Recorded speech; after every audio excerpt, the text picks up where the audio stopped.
Sa loob ng mga dekada, ang mga siyentipiko, komunidad at mga karaniwang tao ay naghihintay ng tugon mula sa universo at ngayon, sa wakas, ito na ang nangyari. Totoo nga bang nakatanggap tayo ng isang makabuluhang signal mula sa kalawakan? At ang signal na ito ay hindi mula sa radio frequency tulad ng iba. Ito ay optical. Ibig sabihin, kung may tamang kagamitan, makikita ito ng kahit sino. Sa anong international na programa natin na itala ang kakaibang mensahe na nagmula sa isang malayong bituin? Tumulong ang Search for Extraterrestrial Intelligence, isang organisasyong nagbubuklod ng ilang siyentipikong proyekto mula 1,960 na nagmamanman sa universo para matuklasan ang palatandaan ng buhay na di galing sa mundo. Maraming pamamaraan ang programang ito, hindi lang radio monitoring. Halimbawa, may tinatawag na Optical Search for Extraterrestrial Intelligence. Partikular ang programang Laser Search for Extraterrestrial Intelligence na nagtatala ng mga liwanag na kidlat, mga laser pulse gamit ang espesyal na optical system. At kamakailan lang, noong Enero 2025 ang bituin na may codename na High Definition. 12,051 ay nagpakita ng sarili sa isang hindi pangkaraniwang paraan. Si Richard Stanton, dating siyentipiko ng National Aeronautics and Space Administration, ang nagtala ng signal. Ang bituin ay 135 liwanag taon mula sa daigdig at ayon sa spectral class nito, kahawig ito ng araw, isang dwarf na halos kapareho ng masa at radius ng araw, ngunit mas malamig ng kaunti. Kaya naman, ang bituin na matatagpuan sa konstelasyon ng Cetus ay wala namang kakaibang katangian. Walang kakaiba hanggang simula ng 2025 pero biglang nagpadala ito ng kakaibang signal. Nang napansin ito, naitala ng mga kagamitan ang dalawang optical na pulso na may pagitan na 0.4 na segundo at ang tagal ng mga signal ay humigit kumulang 0.2 segundo. Sa maikling panahon, bumaba ng 1/4 ang liwanag ng bituin. Isang mahalagang palatandaan na hindi ito dulot ng basta-bastang dahilan. Ganito ang itsura ng signal na ito. Ano ang katangian ng mga pulso nito? Kung alisin natin ang posibilidad ng pagdidipraksyon ng liwanag mula sa asteroid o artificial na satellite ng daigdig at epekto ng gravitational wave sa bituin, iisa na lang ang natitirang posibilidad.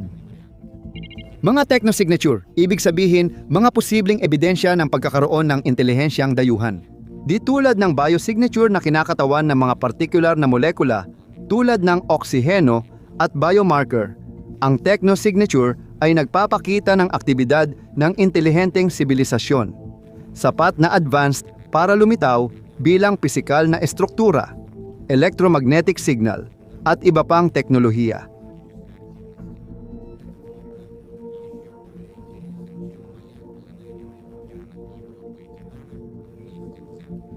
Nagpadala ang bituing high definition 12,051 ng laser na pulso na posibleng gamit sa interstellar na komunikasyon. Maaari bang ipaliwanag ang signal na ito gamit ang natural na dahilan? Hindi talaga, dahil natanggal na ang mga abala mula sa mundo. Ang natitira na lang ay mga stellar na proseso na posibleng nagaganap mismo sa kalangitang katawan. Ngunit maliit ang posibilidad nito dahil ang ganitong pulso ay hindi tumutugma sa mga pagsabog o pagpulse na sumusunod sa ibang batas.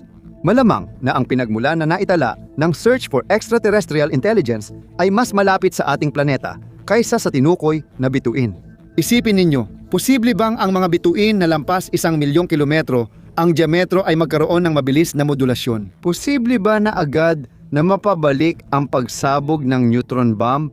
Nailathala sa aklat ng Astronautica ang impormasyon tungkol sa kakaibang optical signal. Ngayong 2025, mas detalyadong pag-aaralan ang fenomeno na ito gamit ang ilang teleskopyo at sabay na susuriin ang mga datos mula rito. Sa ngayon, kinukumpirma ng teleskopyong Gaia na ang high definition, 125D, ay isang karaniwang bituin. Hindi kabilang sa mga runaway o mga bituin na gumagalaw sa sobrang bilis. Sa ganitong konteksto, mas lalo pang nagmumukhang kakaiba ang kilos nito. Totoo bang mula pa noong kalagitnaan ng nakaraang siglo, wala pang signal na pinaghihinalaang galing sa alien ang nakuha ng SETI? At natututo na lang tayong makontento sa sikat na wow. Iyon nga ang punto, dahil bago pa nito ay may naitala ng 2 optical na pulso na nagmula sa ibang mga bituin sa iba't ibang bahagi ng kalawakan, at pareho talaga sila pagdating sa mga katangian, na may dalang ilang tiyak na konklusyon. Noong 2019 muli, dahil sa optical system ng laser SETI, naitala ang panandaliang mga pulso na tumagal ng humigit kumulang 0.2 segundo kung saan bumaba ng 1 kapat ang liwanag ng bituin. Hindi pa rin maipaliwanag ang likas ng pangyayari. Pangunahing tungkulin ng optical na kagamitan na nag-aaral ng fenomeno ay alisin ang mga sanhi mula sa mundo o paligid nito na posibleng pinagmulan ng signal, lalo na kung hindi ito minsan lang nangyari. Ano ba talaga ang bituin na nagpakita ng ganitong paraan? High definition, 217,014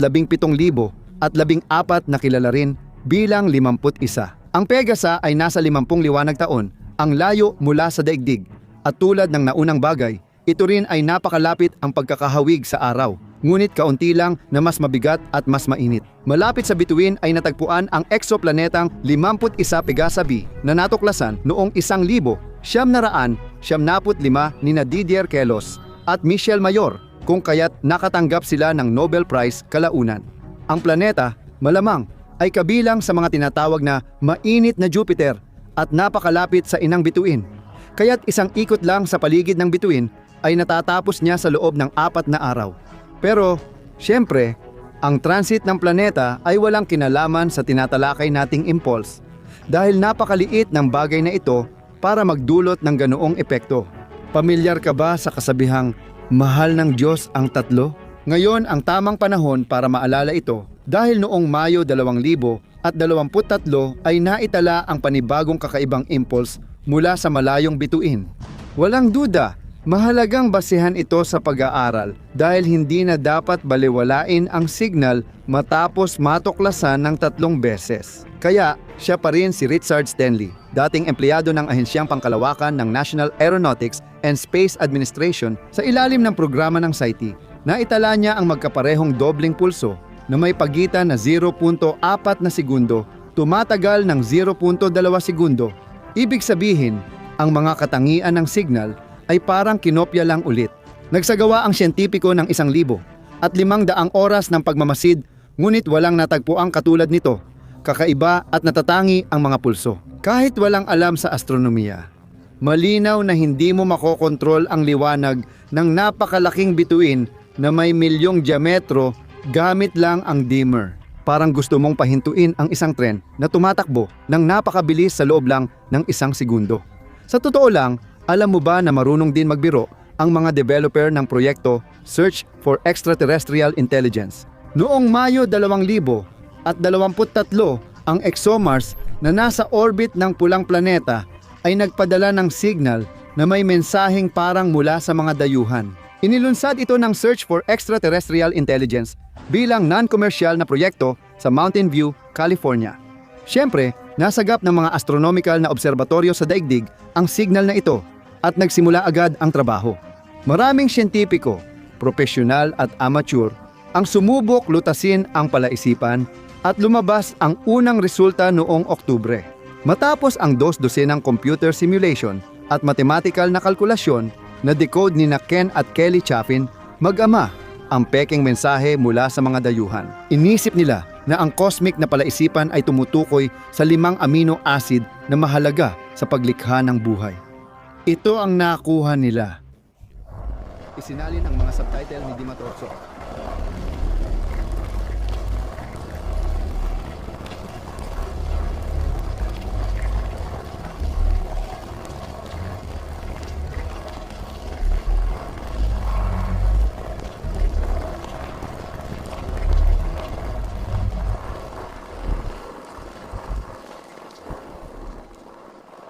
Anong konklusyon ang makukuha mula sa eksperimentong ito? Mas malakas ang signal mula sa orbit ng Mars dahil mas malapit ito kumpara sa signal mula sa malalayong bahagi ng kalawakan. Kahit maraming teleskopyo ang nakasagap ng impulse, isa lang ang nagsabing galing ito sa mga dayuhan. Ibig sabihin, kahit makatanggap tayo ng mensahe mula sa kalawakan, di siguradong maiintindihan natin ito. Pangalawa, maaaring tumagal ng ilang taon ang pagde-decode ng signal at hindi rin ito garantiya ng ganap na pag-unawa. Malamang, mahuhulaan na lang natin kung sino at tungkol saan ang gustong iparating sa sangkatauhan. Bukod sa optical, anong iba pang signal mula sa kalawakan ang natanggap ng tao kamakailan? Ang balita ay tungkol sa ASCARJ 1,832,11, isang misteryosong bagay na lumalabag sa mga batas ng astrophysics at kabilang sa long periodic radio transients. Kakaiba ito dahil naglalabas ito hindi lang sa radio frequency kundi pati sa X-ray, na bihira para sa ganitong mga bagay. Sabay ang mga pulso, tumatagal ng 120 segundo bawat isa na may 44 na minutong pagitan. Ang LPT ay nasa loob ng Milky Way, mga 15,000 light years mula sa atin. Sa kasamaang palad, ang lugar na ito ay maraming alikabok at gas, kaya mahirap itong makita. Malaki ang posibilidad na isa itong compact na bagay na may diametro na 20 kilometro ayon sa X-ray na katangian nito. Aling teleskopyo ang nakadiskubre ng kakaibang bagay sa langit batay sa pangalan nito? Ito ang Australian Square Kilometre Array Pathfinder, isang ground-based radio observatory sa Western Australia. Noong Pebrero 2024, isang taon matapos ang tuklas, naitala ng teleskopyong Chandra ang mga X-ray na pulso sa lugar na iyon. Dalawang seryosong organisasyon agad ang nagsaliksik, ang International Center for Radio Astronomy Research at Universidad ng Curtin. Inilathala sa journal na Nature noong Mayo 28, 2021 ang resulta ng brainstorming. Ano pa ang mga kakaibang ipinapakita ni Ascar? J1832,771. Una sa lahat, malaki ang pagbabago ng liwanag nito. Noong Disyembre 2023 at taglamig ng 2024 ang parameter na ito sa radio frequency ay lumampas sa karamihan ng mga naobserbahang bituin ng 10,000 beses. Matapos ang pagsabog, parehong radio at X-ray na bugso ay biglang bumaba ng 3 antas. Ito ay hindi maipaliwanag na kakaibang pag-uugali at napakahiwaga ng pagiging hindi matatag. Sa anumang kaso, sa daang gatas, ngayon lang ito nakita sa unang pagkakataon. Ayon sa mga astronomo, ano ang ating naranasan? Maaaring dito rin ay nagpapadala ng signal sa atin ang isang sibilisasyong dayuhan na daan-daang beses na mas maunlad sa teknolohiya kaysa sa atin. May ilang media na inuugnay ang mga impulsong ito sa technosignature, pero karamihan ng siyentipiko ay tumutuligsa sa ganitong palagay. Ano nga ba ang bagay na ito at bakit ito kakaiba ang kilos? May ilang hypothesis tungkol dito. Maaaring isa itong matandang neutron star dahil ang aktibidad ng magnetar ay di tumatagal ng lampas 10 to 50,000 taon. Ang ideyang ito ng mga astrophysicist ay nagmula sa napakalakas na magnetic field ng bagay na ito. May hindi pagkakatugma sa oras. Dapat humina na ito, pero hindi natin ito nakikita. Bukod pa rito, ang mga magnetar, tulad ng mga pulsar, ay naglalabas ng liwanag sa napakaikling mga panahon at mas hindi gaanong maliwanag. Ang ikalawang bersyon, isang puting duwende mula sa dobling bituin na di umano'y na magnetize ng isa pang bagay, tulad ng duwending bituin. Hindi rin maayos lahat dito. Iba ang pag-uugali ni American Society of Composers, Authors, and Publishers, JG1 83 20011 kumpara sa ibang kasapi ng sistemang ito. Kung ganoon, baka ito'y labi ng supernova. Ang lugar ay nagdudulot ng ganitong ideya, kaya't nananatili ang ikatlong bersyon na nagsasabing nakatagpo tayo ng bago at di pa napag-aaralang uri ng bagay. Ang problema, maaaring mangailangan ito ng malawakang pagrerepaso ng mga kosmolohikal na modelo at paglikha ng bagong pisika. Hindi rin dapat isantabi ang posibilidad na ang pinagmulan ng mga pulso ay mula sa mga dayuhan. Hindi pa napapatunayan ang siyentipikong teorya at hinala sa teknolohikal na lagda, kaya may karapatan silang umiral. Anuman ang mangyari, tuloy pa rin ang paghahanap sa mga kapatid nating matatalino at mas nagiging komplikado at iba-iba ang mga paraan nito. Sa ika-21 siglo, malaki na ang pinagkaiba nito sa Morse code na ipinadala noong 1,000 962 at ngayon ay 60 liwanag taon na ang layo mula daigdig. Habang mas pinag-aaralan natin ang universo, mas nababawasan ang ating pagkaunawa sa nangyayari sa paligid. Napansin niyo ba kung gaano kabilis bumagsak ang mga teoryang akala natin ay matibay? Hindi lang ito nakakagulat, kundi napapaisip din tayo. Kamakailan, aktibong nagmamasid ang mga teleskopyo sa daigdig. Sa unahan, matatag si James Webb na may modernong gamit at malakas na motibasyon.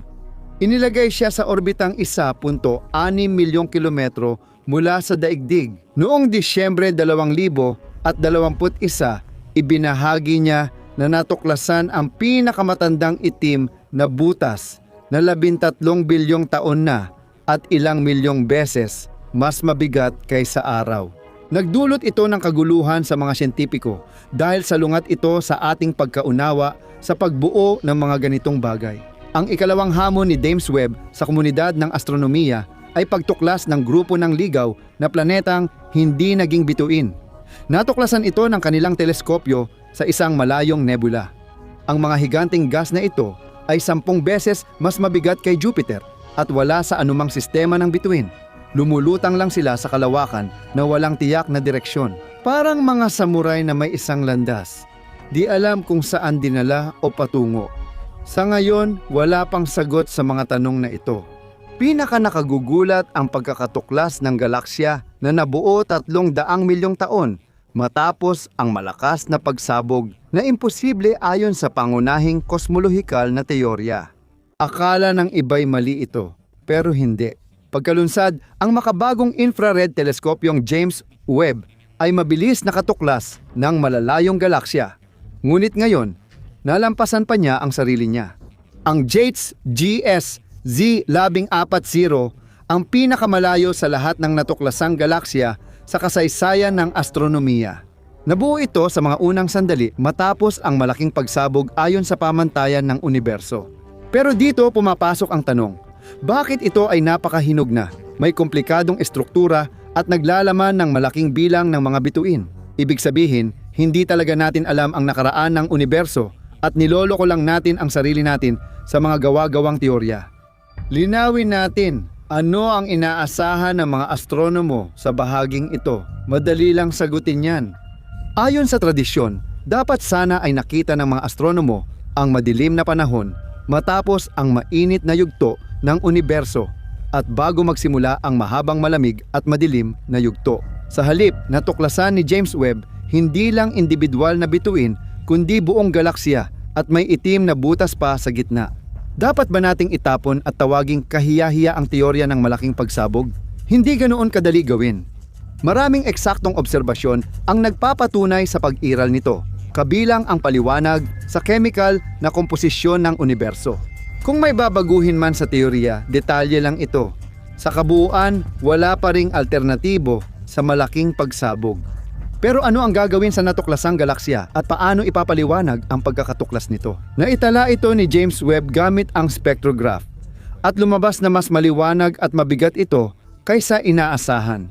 Hindi natukoy ang laki ng galaksya pero napakataas ang katangian ng liwanag nito. Natuklasan din ng spectroscopic analysis ang paminsan-minsang pagbuga ng ionized hydrogen at oxygen.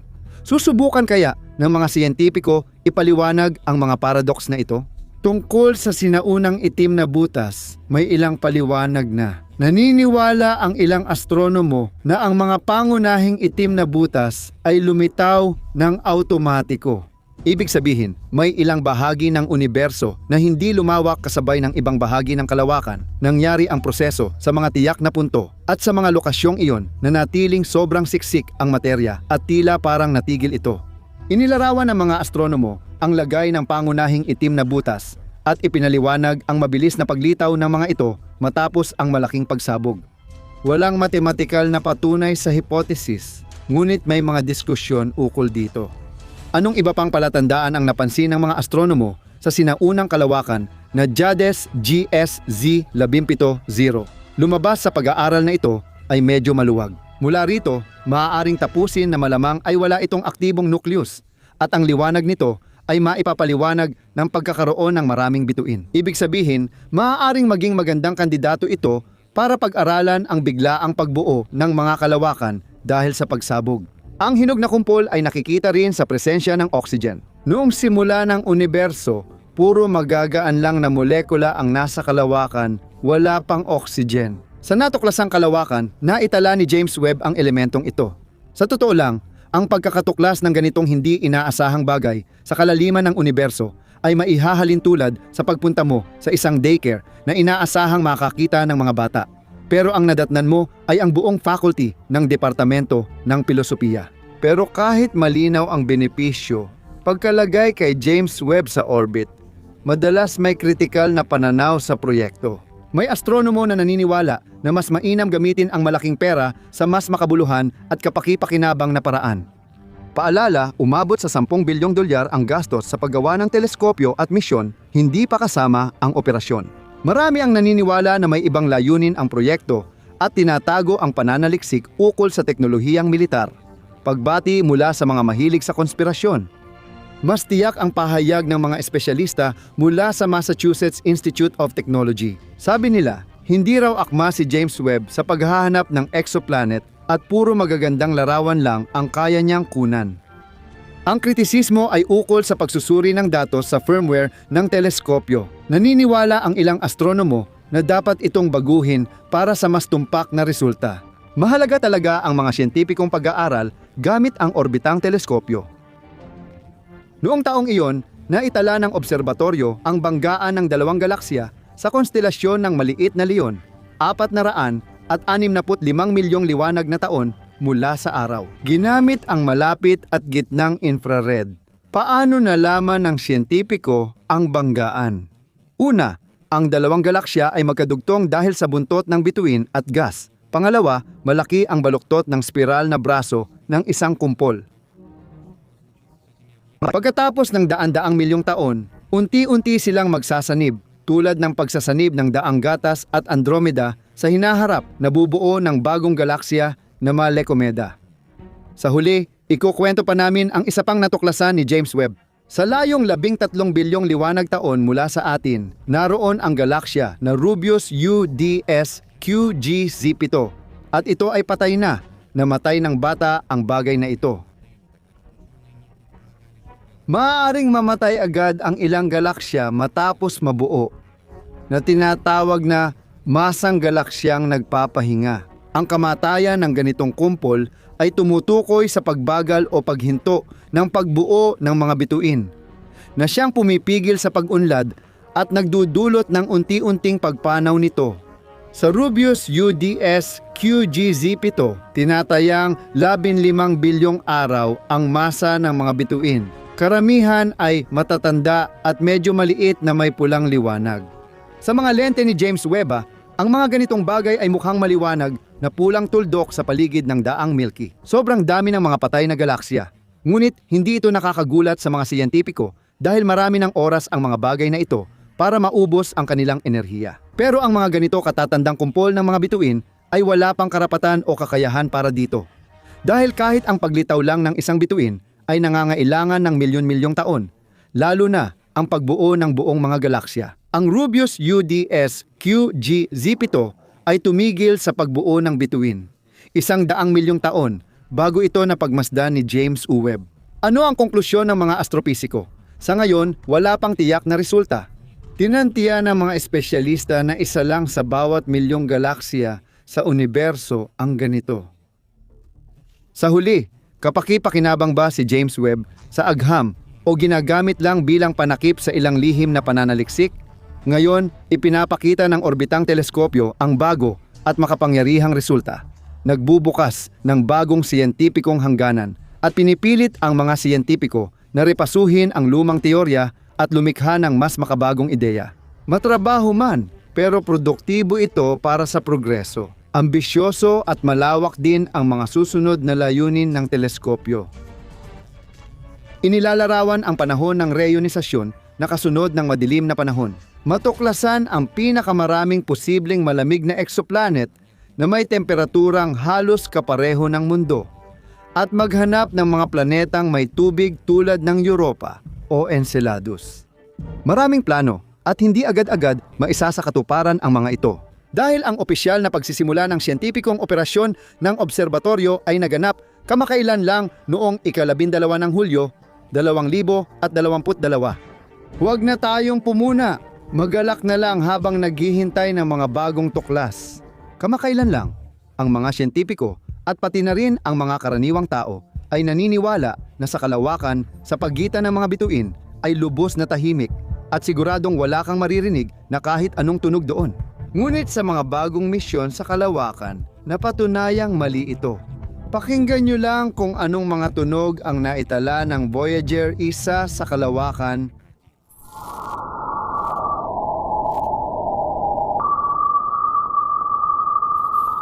Paano ito nabuo sa isang lugar na walang anumang palatandaan ng buhay? Hindi lang ito ang mga natuklasan na nakuha natin sa misyon ng Voyager. Bago nito, natuklasan ng Voyager 2 ang impormasyon na nagparepaso sa mga siyentipiko sa matagal ng paniniwala tungkol sa densidad ng interstellar na espasyo. Nagkataon talaga na ngayon lang natin ito nalaman. Ano nga ba talaga ang Voyager 1 at Voyager 2?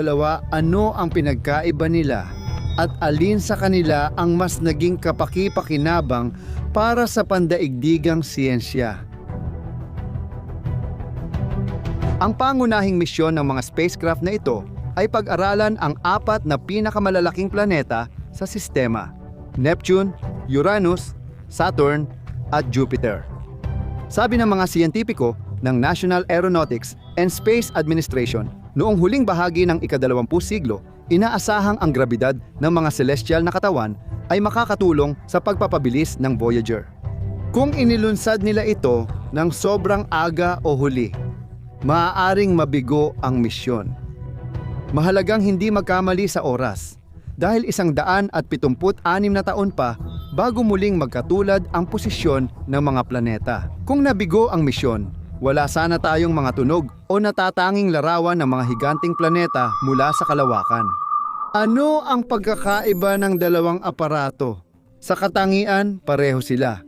2.5 metrong haba, halos 800 kilong bigat, 16 reaktibong makina, at 67 megabytes na imbakan ng impormasyon. Sigurado akong may tanong kayo. Kung halos walang pinagkaiba ang mga Voyager sa isa't isa, bakit malaki ang pagkakaiba nila pagdating sa bisa o pagiging epektibo? Noong tag-init ng 1977 sa Cape Canaveral, Florida, inilunsad ng mga siyentipiko ang Voyager 2. Ang kanyang kakambal ay ipinadala matapos ang 16 na araw. Simula noon, parehong nagsaliksik ng kalawakan ang dalawang aparato, ngunit dahil sa magkaibang oras ng paglulunsad, napunta sa iba't ibang kalagayan ang Voyager 1 at Voyager 2. Paano gumagana ang dalawang aparato sa kalawakan? Mas matagal sa kalawakan si Voyager 2, pero mas maraming benepisyo nung una si Voyager 1. Dahil ito sa ginawa niyang mga gravitational maneuver, kaya nakarating siya sa Jupiter ng ilang buwan na mas maaga kaysa sa kanyang kakambal. Noong tagsibol ng 1,979 na dagdagan ni Voyager 1 ang kanyang mga tagumpay sa pamamagitan ng pagkolekta ng datos tungkol sa dalawang hindi pa kilalang buwan ng Jupiter at mga larawan ng aktibidad ng bulkan sa isa pang buwan ng higanting planeta na si Voyager 2.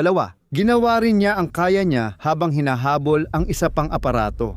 Nagbunga ito kaya't agad na lumitaw ang mga datos tungkol sa bagong buwan ng Jupiter na si Adrastea at ang mga unang larawan ng mga singsing ng planeta kaugnay ng buwan. Nasa isa siya sa mga singsing ng Jupiter at imposibleng makita siya habang inoobserbahan mula sa planetang daigdig. Kung wala si Voyager 2, baka di natin nalaman si Adrastea. Ano naman ang nangyari kay Voyager 1? Noong dekada 80, ipinakita niya ang larawan ng Saturn at datos tungkol sa mga bagong buwan nitong sina Pandora, Atlas at Prometheus. Pagkatapos maproseso ang impormasyon, binago ni Voyager 1 ang direksyon at lumabas ng solar system. Makalipas ang 9 na buwan, narating din ni Voyager 2 ang Saturn at kumuha ng larawan ng planeta. Narating ng aparato ang Uranus at kumuha ng mga larawan at impormasyon tungkol sa temperatura doon. Dahil dito, nalaman natin na ang Uranus ang planetang may pinakamababang temperatura sa solar system na nasa 60 Kelvin o 204 na degrees Celsius. Hindi tumigil si Voyager 2 at matapos ang 3 taon, kinunan niya ng larawan ang Neptune at naitala ang malalakas na bagyo sa timog nito. Naging natatangi ang aparato bilang tanging kagamitan na naka-explore ng 4 na planeta sa sistema. Nalampasan pa nito si Voyager 2 sa kanyang kakambal. Matapos pag-aralan ang Neptune, pinatay niya ang recording device at naglakbay para pag-aralan ang kalawakan sa pagitan ng mga bituin. Bumalik tayo kay Voyager. Kailangan din niyang ihinto ang operasyon ng mga recording device. Ngunit bago ito, habang 6 bilyong kilometro mula sa araw. Noong Pebrero 14, 1970, kumuha siya ng larawan ng solar system na kilala bilang Pamilyang Portrait. At isa sa pinakasikat at kamanghamanghang larawan ay tinawag na Maputlang Asul na Tuldok, kung saan makikita ang ating planetang daigdig. Kaya, parehong umalis ang Voyager mula sa solar system. Ano kaya ang naghihintay sa kanila sa labas nito? Muling nagtakda ng panibagong record ang Voyager 1 bilang pinakamalayo mula sa daigdig na kagamitang gawa ng tao. Idagdag din ang record ng pinakamabilis na 17 kilometro bawat segundo. Sa ganitong mga katangian, nakalampas ang Voyager 1 sa rehiyon ng solar wind at direktang napunta sa interstellar na kalawakan. Samantala, noong 2012 si Voyager 2 ang naging spacecraft na may pinakamahabang misyon sa kalawakan mula pa noong 1977. Noong 2018, nagsimula ang pinakakapanapanabik na yugto. Pagpasok ni Voyager 2 sa pagitan ng mga bituin, agad itong nakatuklas ng isang bagay na hindi maipaliwanag. Noong nasa paaralan tayo, sinabing tahimik at puro vacuum ang kalawakan. Pero iba pala ang totoo. Ang totoo, ang densidad ng solar wind ay mga 10 particle kada 1 kubikong sentimetro. Pero paglagpas sa hangganan ng solar system, umaabot na ito sa 2,000 elektron. Gayunpaman, nang ang Voyager 2 ay nasa malayong distansya na mula sa araw, halos 19 bilyong kilometro, napansin ng mga sensor ang pagtaas ng densidad hanggang 0.12 elektron. Hindi pa matukoy ng mga siyentipiko ang dahilan ng fenomeno na ito, ngunit maaaring magbago ang sitwasyon kapag may bagong datos. Bigyang pansin pa natin si Voyager 1, lalo na't hindi naman boring ang mga natuklasan nito. Pakinggan ninyo ang tunog na ito.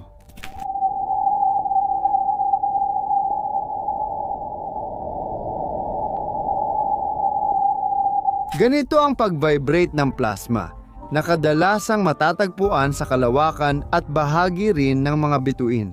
Ang plasma na ito ay nabubuo kapag nagbabanggaan ang plasma mula sa araw at espasyo sa pagitan ng mga bituin. Wala namang kakaiba rito. Pero 4 na taon na ang nakalipas.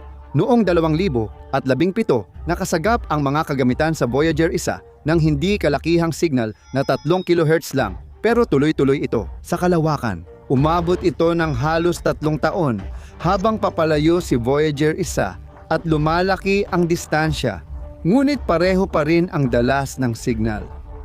Lumipas na ang 44 na taon mula nang simulan ni Voyager ang kanyang misyon sa kalawakan. Pero ano ang mangyayari pagkatapos? Hindi na makakabalik sa daigdig ang mga sasakyan. Pagkalipas ng 40 taon, dadaan si Voyager 1 nang malapit sa bituin 200 at 45 na nasa konstelasyon ng Giraffe at magpapatuloy siyang lilipad sa Milky Way. Ang kanyang kambal na kapatid, bukod sa makikitang malapit sa solar system ang kumpol ng mga kometa, ay dadaan din sa konstelasyon ng Andromeda at bituin na ROS 248 bago lumipat kay Sirius at sa Malaking Aso. Nakakalungkot na hindi natin ito mararanasan.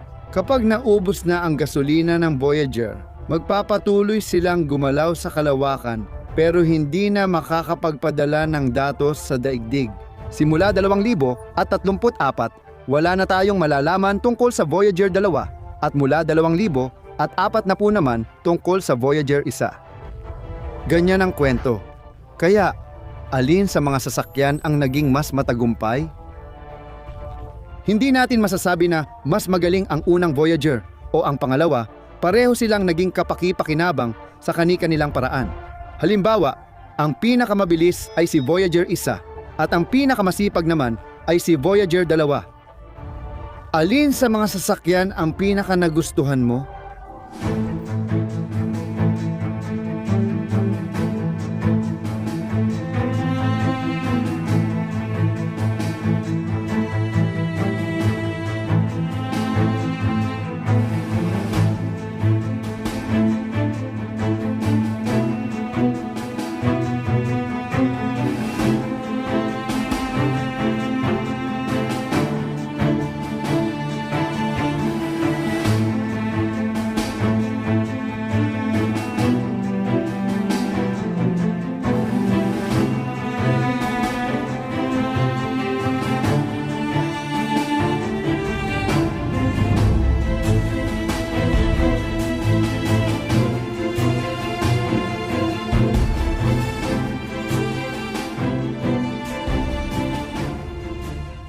Naisip mo na ba kung ano ang nangyayari sa mga lugar na hindi pa nararating ng tao? Halimbawa, sa ibang planeta. Hindi natin tatalakayin ang Mars na laging napag-uusapan, kundi ang Jupiter, ang pinakamalaking gas giant sa solar system. Tara, sakay tayo sa imahinaryong sasakyang pangkalawakan at maglakbay sa kamangha-manghang planetang ito. Tumatagal ng 5 taon ang totoong paglalakbay. Pero malalaman agad ang mga lihim ng Jupiter sa ilang segundo. Bago tayo magsimula, sagutin mo muna. Sa tingin mo, bakit tinawag na gas giant ang planetang ito? Simple lang. Kung makarating ka sa Jupiter, hindi ka makakalakad sa ibabaw nito, hindi tulad ng magagawa mo sa ibang planeta sa ating solar system.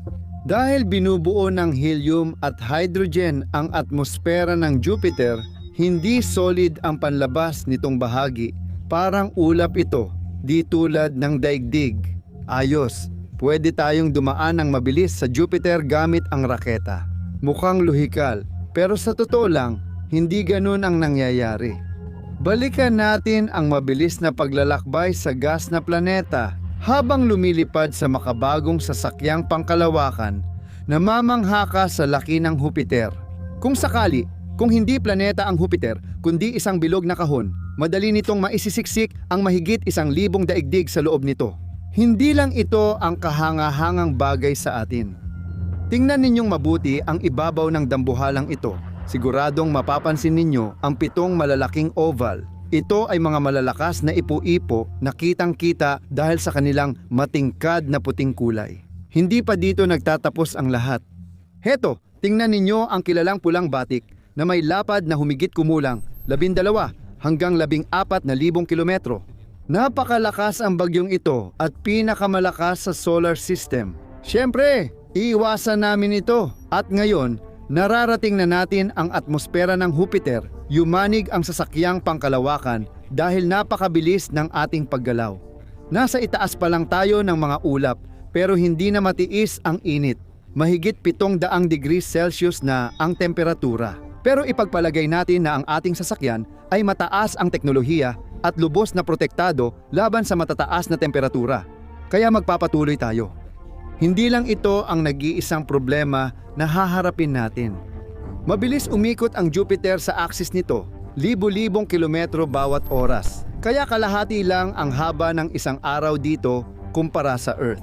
Kahit ang pinakamalalakas na bagyo sa ating planeta ay hindi umaabot sa ganitong bilis. Biglang napapalitan ng matinding lamig ang matinding init, bumabagsak ang temperatura hanggang 73 degrees, kasabay nito ay tumataas ang atmospheric pressure. Sa ganitong pakikipagsapalaran, natawid namin ang itaas na bahagi ng atmosfera ng Jupiter, ang stratosphere nito. Habang lalo pa tayong lumalalim, lalo ring tataas ang temperatura, bilis ng hangin at atmospheric pressure. Ngayon, tingnan ninyo ang nangyayari sa paligid. makikita ninyo ang napakalalaking kidlat at makakapal na mga ulap na binubuo ng amonya. Nakakatuwa isipin ang susunod na mangyayari. Kailangan nating malaman agad pero hindi natin magagawa ngayon. Siguro nagtataka kayo kung bakit hindi pa nalalaman ng mga siyentipiko kung ano ang nasa likod ng mga ulap ng amonya. 1,162 kilometro ang pinakamalayong distansyang narating ng mga spacecraft na nagsasaliksik sa kalawakan. Hindi na sila makalampas pa roon dahil sa tumataas na presyon. Nasisira ang mga ito at kalaunan ay tuluyang nawawasak. Isa sa mga ito ay ang probe na tinatawag na Galileo. Tumagal ito ng halos 1 oras sa malupit na kondisyon sa Jupiter na isang malaking tagumpay. Paano naman ang ating imahinaryong sasakyang pangkalawakan? Sabihin nating malayo na ang narating ng teknolohiya nitong mga taon. Kaya hindi na problema sa sasakyan ang mataas na presyon. Sa kabila ng lahat, patuloy tayong lumilipad na lampasan ang 5,000 kilometro at kung nais nating bumalik, magiging problema na iyon. Papalapit na ang barko natin sa isa sa pinakamisteryosong bagay sa sistemang solar, ang core ng Jupiter. Dito, ang mga temperatura ay umaabot sa mga hindi kapani-paniwalang bilang na 4,013 degrees. Hindi tayo mabubuhay sa ganitong mga kondisyon. Pero gaya ng naaalala natin, ang ating sasakyang pangkalawakan ay mataas ang teknolohiya. Kaya dapat nitong kayanin kahit ang ganitong kataas na temperatura. Halos wala tayong makita, kaya kailangan nating umasa lang sa ating pakiramdam. Hindi na gumagana ang komunikasyon sa daigdig at hindi na tayo makakapagpadala ng signal. Pero tuloy pa rin ang biyahe ng ating sasakyang pangkalawakan patungo sa lugar na malabong marating ng ibang sasakyan sa totoong buhay. Kahit mahina ang visibility, napansin namin ang isang napakalaking karagatan na may kumukulong kakaibang substansya. Nasa lalim itong 19,000 at 500 kilometro at isa sa mga layer ng Jupiter. Hindi rin alam ng mga pinakamahusay na mananaliksik sa mundo kung paano nakaayos ang lahat dito. Malapit sa core, mas mataas pa ang temperatura kaysa sa araw at ang atmospheric pressure ay 2,000,000 beses na mas mataas kaysa sa Earth. Dahil sa hirap ng kondisyon, nagbabago ang katangian ng hydrogen sa atmosfera ng Jupiter. Nabubuo ang metallic hydrogen kapag lumiit ng husto ang distansya ng mga molekula. Sa karaniwang kalagayan, ang hydrogen ang may pinakamagaan na timbang sa lahat ng elemento. At bilang resulta ng mga pagbabago sa Jupiter, nagiging kahawig ito ng isang metal pagdating sa mga katangian nito. Hindi natin masuri ng mabuti ang karagatan dahil ang metallic hydrogen ay nagpapakita ng mahigit 70% ng liwanag. Kahit gumamit ka ng mga pinagmumulan ng ilaw, wala ka pa ring makikita dahil sa napakagandang kakayahan nitong uri ng hydrogen na magpakita ng liwanag. Ano naman ang nangyayari sa ating sasakyang pangkalawakan? Para bang naipit ito sa isang lugar at hindi makausad pa abante. Nagbanggaan ang grabidad at ang puwersa ng pagtulak na nagmumula sa metalikong hydrogen. Kaya sa labas, parang gumagalaw ang bagay sa kalawakan. Pero kasabay nito ay tinutulak din pabalik. Sa loob ng ilang sandali, ang ating sasakyan ay maaari pang umusad ng kaunti. Pero pagkatapos nito ay malayang lulutang na lang ito sa gitna ng higanteng planeta. Seryosong hadlang ito, pero ano ang nasa likod nito? Walang nagkakasundong opinyon tungkol sa katangian at estruktura ng core ng gas na planeta hanggang ngayon. Iba't ibang bersyon ang inilalabas ng mga siyentipiko. May nagsasabing ito ay natutunaw na katawan na mainit, habang ang iba ay naniniwala na solidong bagay ito na mas malaki sa ating planeta. Ang core na ito ay may mabatong anyo at sa paligid nito ay naiipon ang metallic hydrogen na bumubuo ng isang makapal na layer kung saan sa ibabaw nito ay naroroon pa ang karaniwang hydrogen. Hindi pa alam kung ano ang mga katangian ng ganitong core. Ngunit ayon sa mga siyentipiko, tinatayang umaabot ito sa 3,000 at 50,000 degrees.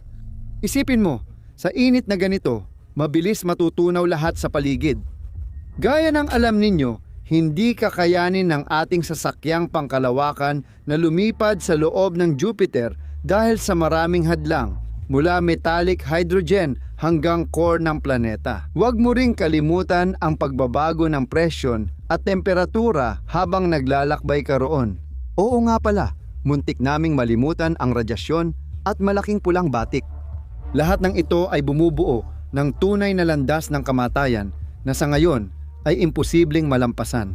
Mas mainam na spacecraft na lang ang mag-explore sa Jupiter kaysa tao. May mga pag-usad na rito.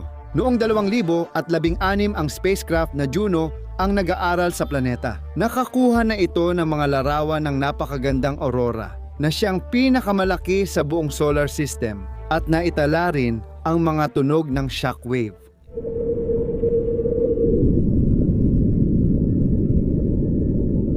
Kahit ano paman, marami pa ring lihim na itinatago si Jupiter at hindi pa niya ito ibinubunyag. Sa tingin niyo ba, aabot kaya ang teknolohiya sa antas na kayang ganap na pag-aralan ang planetang ito